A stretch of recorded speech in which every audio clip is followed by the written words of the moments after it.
আসসালামু আলাইকুম প্রিয় দর্শক দূরে জার্নিতে বা কোথাও বেড়াতে গেলে রান্নার ঝামেলা ছাড়া 3 থেকে 4 মিনিটে বাচ্চাদের জন্য সহজ ও পুষ্টিকর একটি সকাল এবং রাতের খাবারের আইডিয়া আপনাদের সাথে শেয়ার করছি, যেটা কিনা পুষ্টিকর ও হবে অনেকক্ষণ পেট ভরাও রাখবে। তো এখানে আর কথা না বলে চলে যাচ্ছি মূল আয়োজনে। সহজ এবং পুষ্টিকর এই নাস্তাটি তৈরি করার জন্য প্রথমেই লাগবে ভালো পাকা দেখে একটি কলা। কলাটাকে ছিলে একটা কাঁটা চামচের সাহায্যে খুব ভালো করে ম্যাশ করে নিচ্ছি।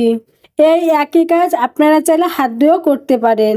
কলাটা ম্যাশ হয়ে গেলে অন্য একটা বাটিতে নিয়ে নিচ্ছি। এরপর এর মধ্যে দিয়ে দিব পরিমাণ অনুযায়ী গরুর দুধ। তবে যে বাচ্চারা গরুর দুধ খায় না তাদের ক্ষেত্রে এখানে গরুর দুধের পরিবর্তে নর্মাল পানিটা ব্যবহার করবেন, অথবা যে বাচ্চা ফর্মুলা দুধ খায় তাদের ক্ষেত্রে ফর্মুলা দুধটা নিতে পারবেন। এখন এর মধ্যে নিয়ে নিচ্ছি 1 পিস ব্রেড। আপনারা এখানে ব্রেডের পরিবর্তে আটার রুটি ব্যবহার করতে পারেন, অথবা ভাতও ব্যবহার করতে পারেন। ভাতটা দিলে আগে থেকে চটকিয়ে দিবেন। এখন দুধ এবং কলার ভিতর পাউরুটিটাকে ভালো করে মিশিয়ে নিচ্ছি। আর এই একই কাজ আপনারা চাইলে হাত দিয়েও করতে পারেন। তো যাই হোক, প্রতিটি উপকরণ খুব ভালো করে নিলেই দেখবেন পাউরুটিটা একদম গলে গেছে।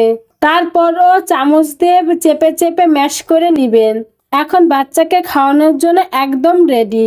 খুবই সহজ, ঝটপট ও পুষ্টিকর একটি খাবার, খেতেও অসম্ভব মজার। তাই আইডিয়াটি আপনাদের সাথে শেয়ার করলাম। আশা করছি আপনাদেরও উপকারে আসবে। তো দর্শক, এই ছিল আমার আজকের আয়োজন।